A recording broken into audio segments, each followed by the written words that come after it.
I'll do my topic then. Okay. GDC's right now. PAX is at the end of this week. We're already talking about what we're doing at E3. Comic-Con's coming up. We're going to the Screw Attack Gaming almighty. thing. We're going to MomoCon. I want to know. TwitchCon that's coming up. That's But in at least it's September. here. That's Yeah. We won't for San Francisco conventions. We don't work that hard. I want to know everyone at the table their best convention memory and worst convention memory. I can't even get into mine. Oh, you need to bring somebody on for That's, yours. yeah, mine's a whole rigmarole. The whole rigmarole. So you guys continue. I don't know. I think this E3 coming up will be my 10th, and I think that the first one I went to was 2004, and that was just a great memory for me because I felt like I had made it in some respect when I finally had gone. And it was that was when they were showing World of Warcraft for the first time. Resident Evil 4 was there for the first time, which was like really awesome. Doom 3 was there. So it was like there was just a lot of good games, but I just remember that moment of walking in, and we at IGN, I was an intern at the time. I was still in college. We had exhibitor badges. So we were able to go in early, and I remember just walking the floor and being like, this is so surreal and incredible. Right. Especially because this was pre-video internet. Yeah. You know what I mean? Like, so like there was video in 2004, but you didn't have YouTube, and like no one was really watching game trailers, and you weren't like downloading fucking MPEGs of shit. So I never really, you had like screenshots, but never really an idea of what it was like. Right. And so that was just really memorable to me because I've been to scores of shows now. I mean, like all over the world. But that first show, regardless of what was being shown there, was just a really surreal moment of like feeling like I had accomplished something finally, with like my attempt to get into the industry as a kid. And so that will always stick out to me. And I remember that E3 better than any of the other E3s I've been to. So I would just say that based on nostalgia. It's pretty funny because my first E3 was my worst convention experience. It was when I was like the third or fourth person on the video team at the time. This is when, going back to what you're talking about, same era where to get a video live was like building a building. It was so hard. It took so long to compress the video and then publish, and then there would always be something wrong with it. And we used to have to go, and for basically the first 2 or 3 days, Fran, our former boss over at IGN, who's now I think vice president of video, didn't sleep, and I didn't know this. No one prepared me for this, so I was like, "Hey, it's like 2 o'clock in the morning. Like, could we wrap? Are we gonna go to sleep?" And he's like, "Well, yeah, you can go to sleep if you want, but I generally don't sleep for the first 2 to 3 days of E3." And I'm like, "It's only 3 days long." So I literally remember, and I felt bad because I was like, "This is my first convention, and I've only been around for like 6 months." So I'm like, I don't want to be the guy that like goes to sleep first at the party. So I snuck back into the hallways. You guys know the hallways. You can kind of like circumvent the routes. Yeah. And there were rows of chairs, and I climbed over one like a little lizard and hid myself in the second row so I could sleep for like a half hour.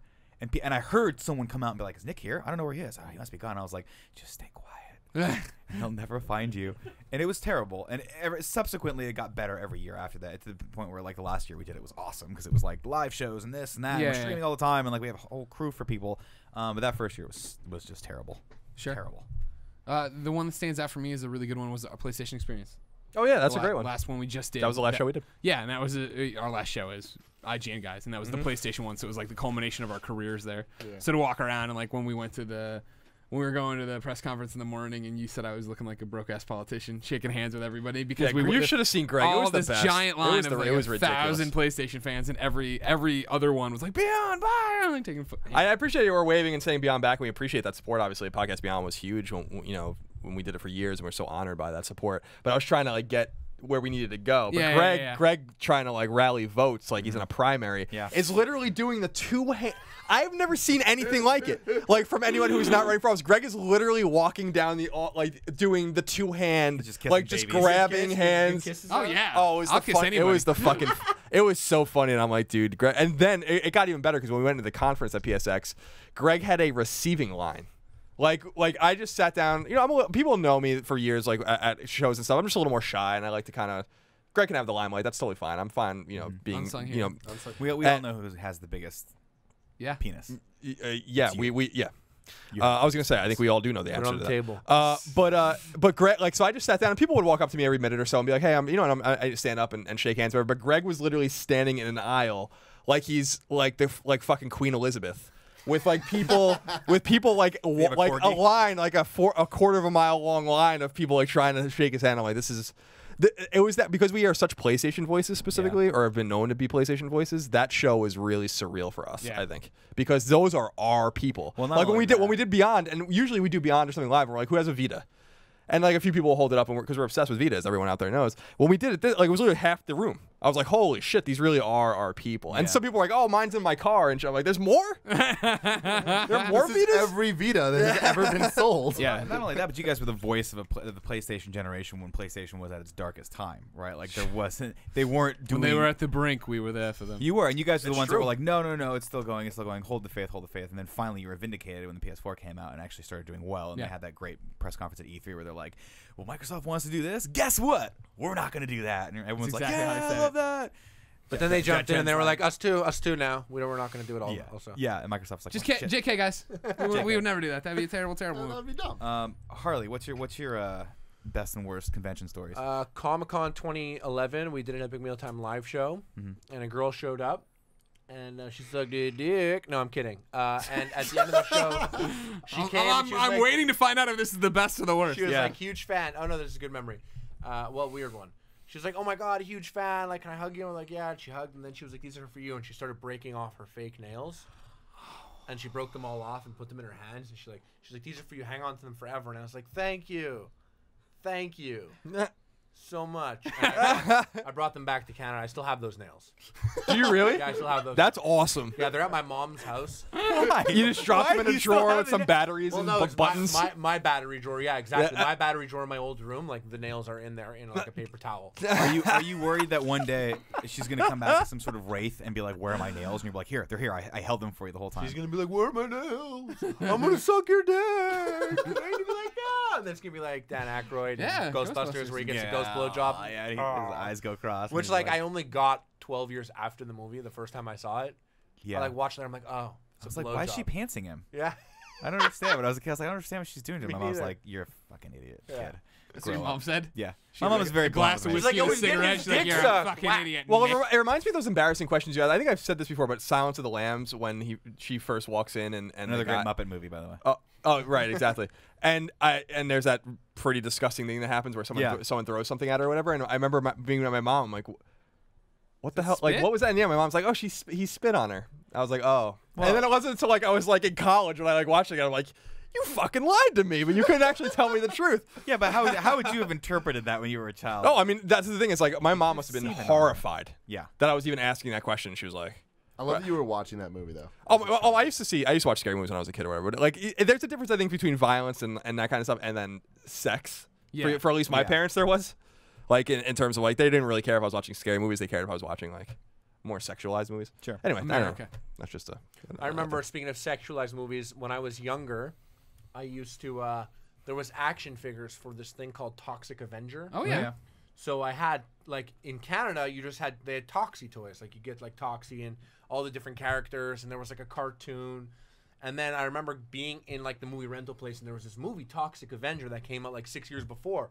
And I was like, oh, my God, all those Toxic Avenger toys that I just aimlessly buy because I've seen the cartoon. There's a real movie that existed? Yeah. No way. So we got the movie, and if you've seen that movie, which I'm sure everyone here has A seen that trauma movie, one, yeah. it's like super fucked up. There's like sex, tits, like weird bullying. It's like super fucked up. And I was like Saturday morning watching that movie, and my mom like wakes up and she's like, "What the fuck?" And I'm like, "It's Toxie."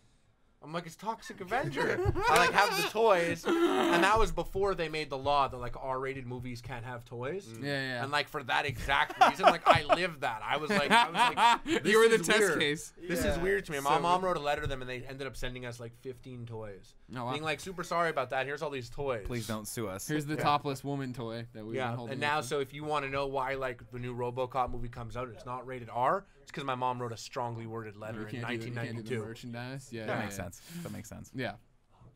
What's happening? Oh my It smells god. bad in here? What do you got? It's so hot. Why do we keep closing the door? Patreon. Oh man. Oh yeah. Patreon thank bought you. a bottle of Jack Daniels.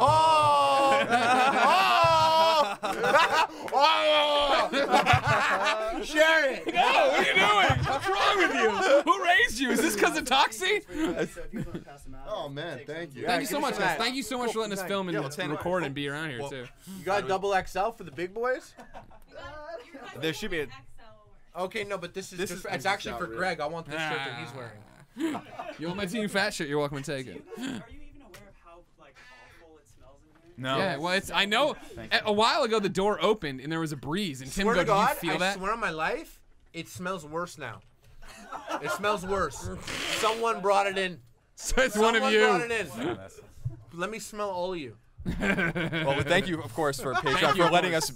us Yeah, use for their everything. office space, Yeah, and for GDC and everything. Being Really it's good. because of Patreon and all the support out there that we're able to do what we do. Yeah, it's not you. Really, really good. I put. Smell It this. just smells like man. It smells like a boy's locker room. Remember in junior I think high we're when just you you went- too. I just we were agree. like, why does no one shower? It's because none of us wanted the teachers to see our penises. Oh, Patreon cocaine shades. Uh-oh. True story about Patreon. They do a cocaine tremendous. shots? Which is crazy. I didn't get cocaine glasses. Oh, here. Oh, thanks. Colin will keep passing out the Dope. goodies. Thank you. Anybody have a really bad convention story other than that? Mine, I got sick at Comic-Con on the last day Yeah. with Hillary one year where I almost passed out on the show floor. That sounds terrible. And then I came home and my throat closed up. And that was the first time I ever missed work at IGN because I was sick. Smelly. How smelly was Comic-Con? Comic-Con, Comic-Con gets a bad rap. It smells. No, I went to Comic-Con and I was like, it smells like fucking Comic-Con in here.